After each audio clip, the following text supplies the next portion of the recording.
Hello and welcome back to the I Like Numbers and F1 podcast, where today I am talking about sprint qualifying, no, sprint and main qualifying for the Chinese Grand Prix. I'm gonna. It's a tough one because I don't know how I'm gonna talk about these, how I'm gonna make videos like these in the future. Um, I think because I'm not sure which one I should really focus on first and whatever, but I think I might just do it for this one at least. I'll talk about each driver individually. I'll go through the results first, obviously, and then I'll talk about each driver in both qualifying and the sprint. So, obviously, sprint first. Pre-retirement, Arvid Lindblad, Valtteri Bottas, and Nico Hulkenberg. Hulkenberg and Bottas's one combined, causing the safety car. And then from last place onwards, Perez, Stroll, Alonso, Albon, Hadjar, Colapinto, Bortoletto, Sainz, Gasly, Ocon, and Verstappen were all non-point scorers, with Behrman getting a point, Lawson getting 2, Oscar getting 3, Antonelli getting 4, Lando getting 5, Hamilton getting 6, Leclerc getting 7, and the sprint winner, George Russell, getting 8. And within the race, Perez and Antonelli getting penalties. Antonelli won for an lap 1 incident where he fell down the order and then made contact with Hadjar. Got a 10-second penalty for it. I don't know why I said place. And Perez got a 5-second penalty for a safety car infringement.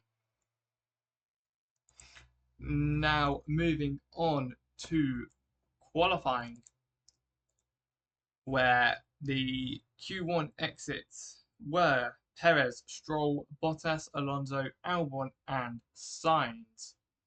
Q2 was Bortoletto, Lindblad, Lawson, Ocon, Colapinto, and Hulkenberg.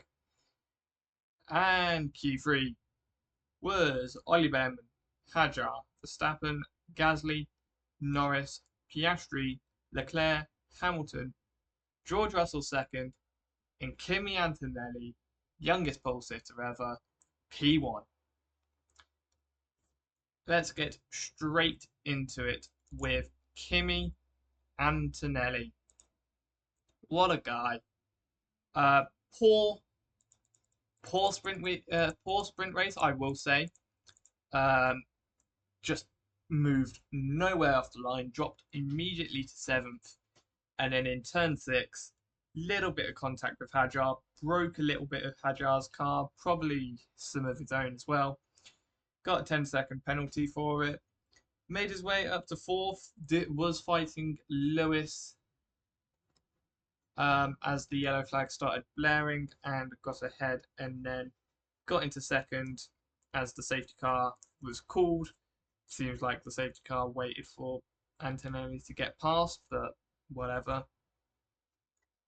And served his penalty, pitted, served his penalty, and dropped down behind the McLarens, and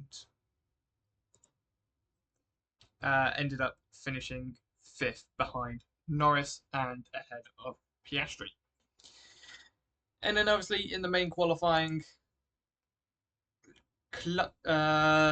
taking pole position from George Russell with his problems, I'd say on merit. Sure, George did have issues and whatever, but you've got to drive it. You have to drive what you got. And Kimi drove it to a pole position, and George only drove it to 2nd place. Speaking of George, on to him as he was in 2nd place. Took the sprint win, nice battles with Lewis in the sprint, couple of laps back and forth.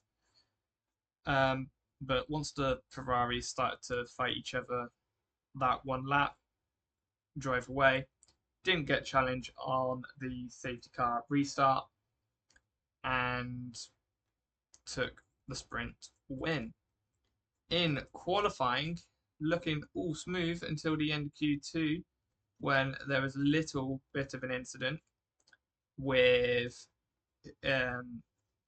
he says, his front wing over the radio, and then start Q3, goes out for his first lap, and immediately stops at the exit of turn 3.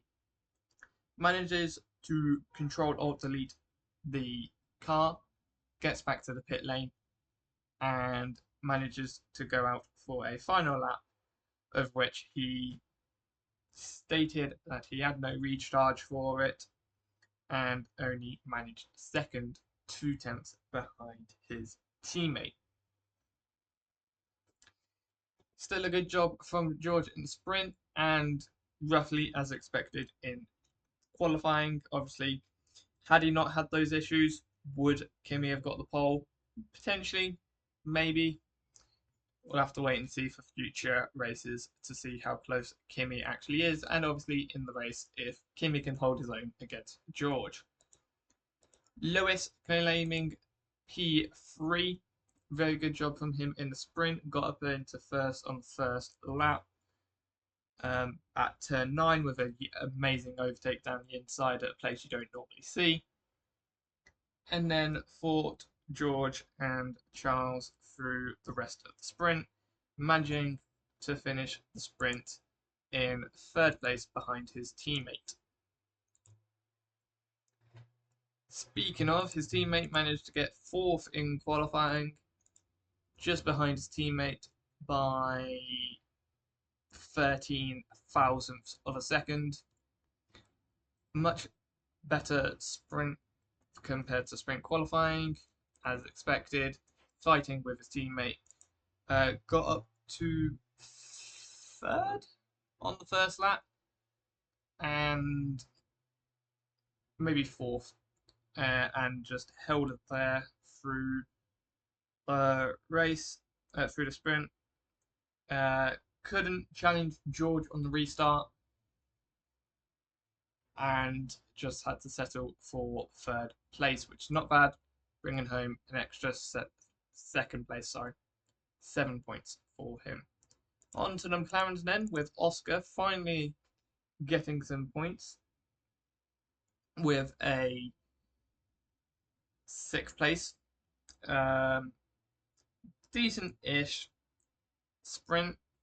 Lost position at the start to Charles, gained a position at the start from Antonelli, and then at the end of the race sprint, he overtook Antonelli before the line of the and after the safety car restart, had to give the position back, and probably scuppered his chances of getting Antonelli for 5th place anyway. On his teammate, Lando had a good sprint. Equal start to George in the sprint. Relatively equal start to Lewis, but Lewis had a much better line and grip through turn 1, and therefore lost the position to him. And then eventually lost the position to Charles throughout the sprint. Got passed by Antonelli on Antonelli's climb back through the field. But thanks to Antonelli's penalty with the incident, gets ahead and finishes 4th in qualifying. A little bit of a switch around, qualifying behind his teammate this time, but only by 58 milliseconds.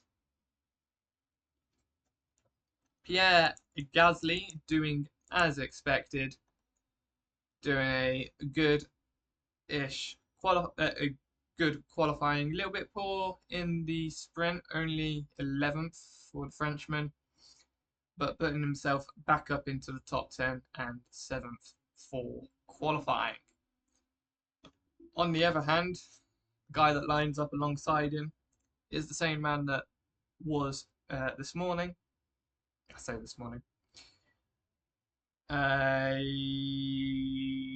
Max Verstappen. Poor poor sprint, dropped down to last. But thanks to the safety car and some well time and some good battling, made it back to ninth. No points for him, however. Really weird on just before the safety car. Locked up massively going into turn 6, the hairpin, and yeah, didn't. It wasn't almost, but it was close with Hajar on his outside and there being contact, but there was none. No, nothing to worry about except pace, as he was only able to manage 8th in qualifying again. His teammate did a little bit better in qualifying though, managing P9, and however, he was only able to get P15 in the sprint.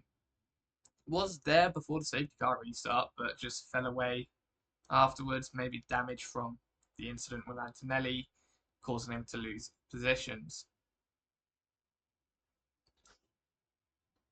Oliver Behrman, great sprint from him, P8, almost best of the rest, but Lawson had that covered.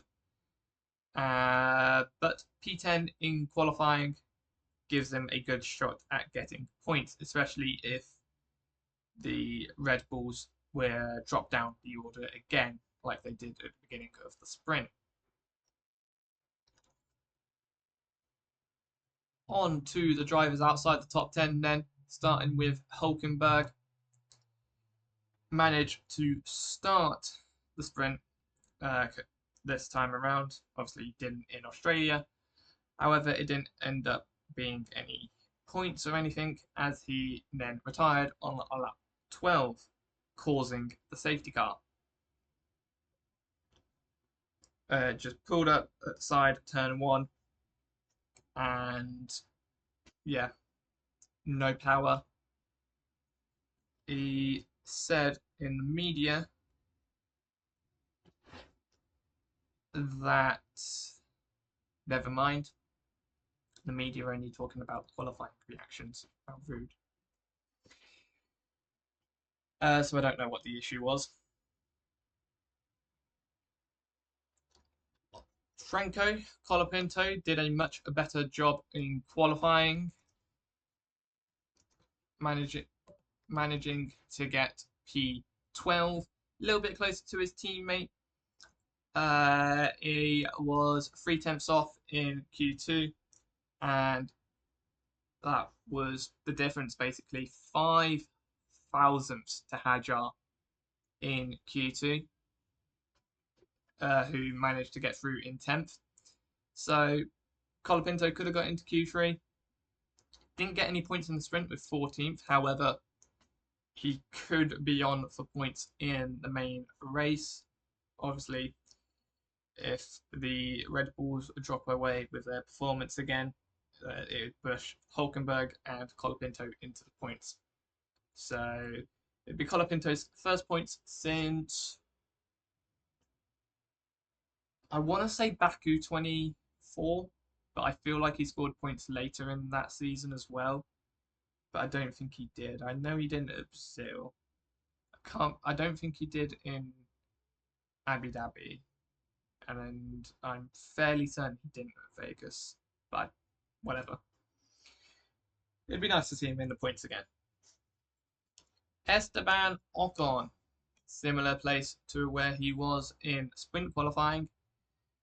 But the sprint was pretty good for him. Managed to get up to P10, only 2 positions behind his teammate. However, main qualifying, P13, around the same area he was in the sprint qualifying. 4/10 off his teammate, not really close to Q3 at all. Hopefully, for his sake, he can find out where he is lacking in qualifying and improve on that so that he's closer to his teammate. Not just for his sake, but for the team's sake as well. Obviously, with Colapinto starting to get a little bit up there, Alpine are going to start pulling ahead and away from Haas if Ocon can't start scoring points like Behrman is. Speaking of scoring points, Liam Lawson, P7 in the sprint, managing from. It doesn't tell me. It does not tell me the grid position. Damn it. Managing from 13th on the grid to 7th. Very good job from him. Crucial points for the team. Not as good a qualifying, P14. However, if he can do another performance like he did in the sprint, then he is looking on for some very good points in the main race. His teammate Arvid didn't have the best sprint, spun on lap 1. Don't think it was to some contact and was towards the back the whole time. Eventually retiring on lap 11. But P15, right behind his teammate, 19 thousandths. Very good job from the rookie.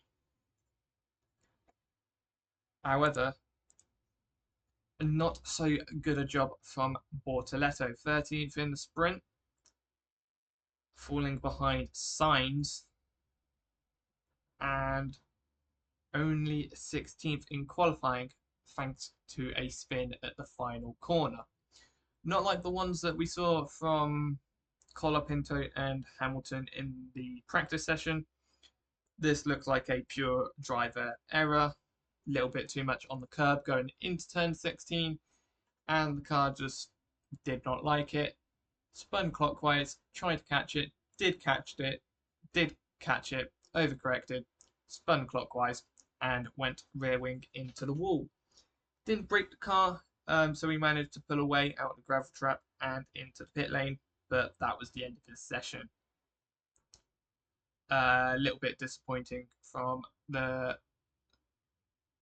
Brazilian from him. Obviously expecting him to score points like he was able to in Australia, but maybe China is just not the track for Gabby. Seems like it's more suited to Nico's way of driving.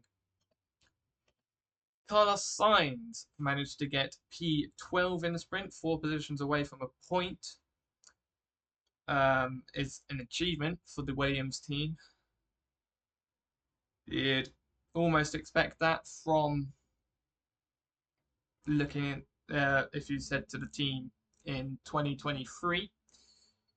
But then 2025 was a great year for them, so it's not that big of an achievement really. P17 in qualifying was close-ish to getting through to Q2, 2 tenths away from Lawson, who was in P16. Surely it's only a matter of time now before the Williams can make it into Q2. Is a sentence that I wish I could have said for the last time in 2022 or 2023, but no, we're saying it again in 2026. On his teammate, Alex, a poor sprint down in 16th, only ahead of the Astons and Perez. And in qualifying, P18, 4 tenths behind his teammate. Was a bit of frustration on the radio, I believe, most likely due to the battery. But especially since we know how good Albon is. He was beating Sainz consistently at the beginning of last season. There's not 4 tenths between them. So yeah, not the best from Albon, but not entirely his fault either. On to the Aston Martins, who finished with both drivers in the sprint. Alonso 17th, not much to write home about. And 19th in the qualifying session. Again, not much to write home about. He was on a 35 to 5 tenths away from Albon, so never looked like challenging for Q2. Similarly with his teammate. However, his teammate is not next. It's Valtteri Bottas who is next. Retired from the sprint on lap 12. I think he was doing decent-ish, but was never going to challenge for points. And managed P20 in qualifying, out qualifying and Aston for the first time, which is a great job from the Cadillac boys and girls. Obviously, a new team managing to beat an Adrian Newey led team. Did so by 5 tenths of a second and was 2 tenths away from beating Alonso.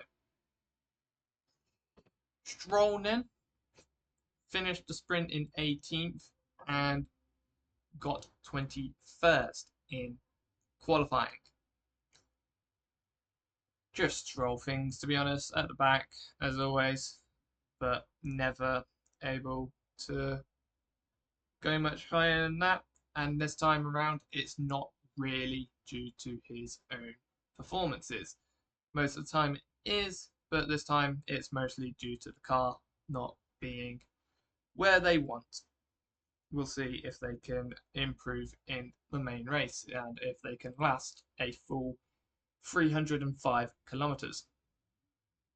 And last but not least, Checo Perez, 19th in the sprint with a 5-second penalty, of course, for a safety car infringement, and P22 in qualifying. I believe he had issues, mostly just because there's no way that he's 1 second behind Stroll on pure performance and 1.5 seconds behind his teammate. So that's all the drivers. On to what I think for the race then.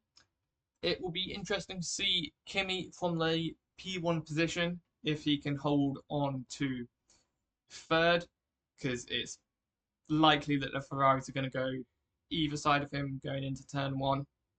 If he can stay ahead of George, that would be a good start. I imagine throughout the race he's going to get past, and it's just going to be a question of whether he can stay ahead of George or whether George will break Kimi's dreams and delay Kimi's first victory a little longer. The Ferraris, looks like Hamilton's in good stead to try and get his first Ferrari podium. Be interesting to see whether Charles can get ahead of him during the race like he did in the sprint again. Piastri, see if he can finish a main race for the first time, and if it will be ahead of his teammate Norris. And where McLaren's finished a lot worse in qualifying compared to sprint qualifying. Wonder where that pace went. Gasly should be able to score points this time. However, he was 7th in the sprint qualifying and managed to finish 11th in the sprint. So we'll have to see if that Alpine can produce some points. The Red Bulls in 8th and 9th, never able to get away from the line cleanly. We'll have to wait and see whether they have any race pace this time around. If not, it's going to be a long afternoon for Max and Hadjar. Behrman in 10th looks like he's on for some points again. He'll just have to hold off the midfield teams behind him. Hulkenberg, if he starts the race, could be on for points.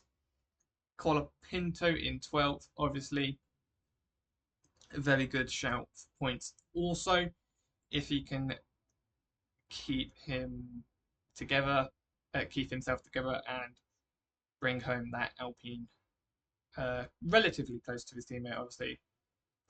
You'd expect him to be a little bit closer than he is, but maybe Pierre is just a lot better in that Alpine. I mean, he obviously is. He managed to get 7th ahead of Verstappen. The only midfield driver to finish ahead, to beat out Verstappen in the qualifying sessions this weekend. Lawson, Ocon, sorry. Ocon will have to wait and see if he can use strategy to get back towards his teammate. We need our Haas will need Ocon to start scoring points. Obviously, as I said, in the main part for him, they'll need to start scoring points with both of their drivers. Otherwise, Gasly and Alpine are just going to pull clear for 4th in the constructors. On to the RBs.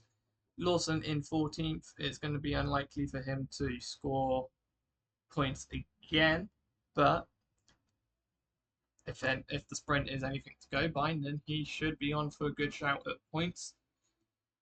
It'll be interesting to see if Lindblad can keep up with him as well. Just don't spin on that first lap. And Bortoletto, see if he can bounce back from his disappointing qualifying result. As for the Williams, just survive the race, collect data. You're not going to get much more from the weekend than what you've already got. Same for the Aston Martins. If they can finish the race, that'd be good. But it's looking unlikely at this stage of the season still. And then for the Cadillacs, just again, finish the race with both cars, get some more data, and you'll be good for the later parts of the season. So last but not least, we have the expected strategy. Supposedly the quickest strategy is a one-stop. Yay! Medium to hard around lap 17 to 23, or you could go bold and go with the softs from lap 15 to 21. If you want to go for a two-stop, you could go soft, hard, hard, or medium, hard, hard, and stop on lap 8 to 14 with the softs, or lap 10 to 16 with the mediums, and then lap 29 to 35 with the hards if you started on the softs, or one lap later if you started on the mediums. What tyres does everyone have running into the race? Well, let's have a look. Most of the front runners have 3 sets of softs, 1 new medium, 1 used medium, and 2 new hards. So they have the possibility for a 2-stop, but they've got the tyres for the 1-stop. They don't need to necessarily do the 2-stop. The only difference in that top 10 is Verstappen with 4 sets of softs instead of that new medium. And Hajar in 10th with 2 used mediums. Hulkenberg behind has 2 new sets of softs compared to the top 10 instead of the 3 used softs. Colapinto has used all of his softs. Ocon is like Hulkenberg with 2 new softs. Lawson has 1 new soft and 2 new mediums instead of the one, and sacrifices a hard tyre. His teammate behind does not do that and has 2 new softs with 2 new hards, and a set of new mediums also. Bortoletto has gone similar to Lawson with 1 new soft, however has the usual 2 hards like his teammate instead of 2 mediums. Sainz has got a similar tyre allocation to Lawson, 2 new softs with a used soft, 2 new mediums, a used medium, and a new hard. His teammate does not have the same, has 2 hards, 1 new medium, 1 used medium, 2 new softs, and 1 used soft.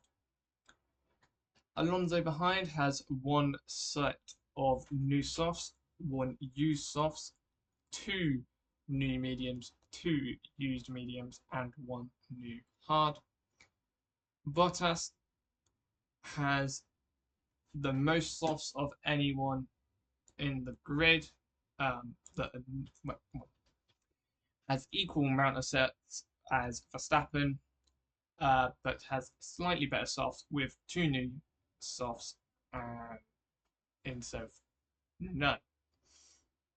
Stroll has a similar setup to the rest of the midfield: 1 new soft, 2 used softs. It is getting very hard to say used and soft in quick succession. 1 of each version of the medium and 2 new mediums. And Perez has the most new softs available at 3, and 2